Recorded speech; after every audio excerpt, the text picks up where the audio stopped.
بخشنده و مهربان آغاز میکنم.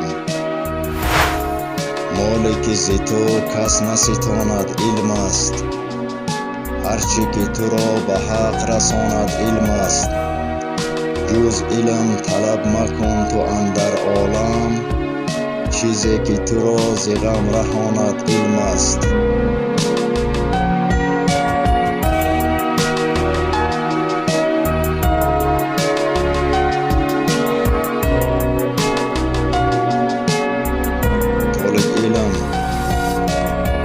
طالب علمانی که برای علم آموختن کمر همت بستند، باید به سه عمل استوار باشند و به خود کسب کنند و به شعار هر روزه خود سازند.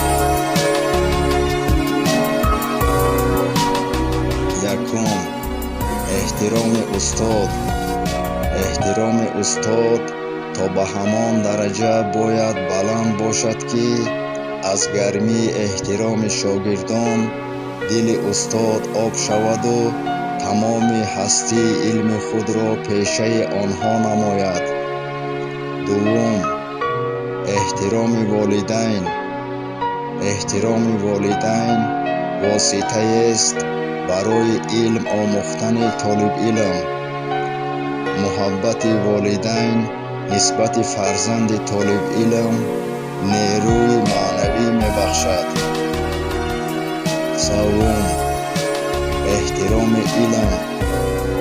پیش از شامل شدن به عالم علم، طالب علم باید خود را آماده سازد و محبت علم را به قلب خود جا کند و قلب خود را از جرم و کمبودی ها پاک سازد.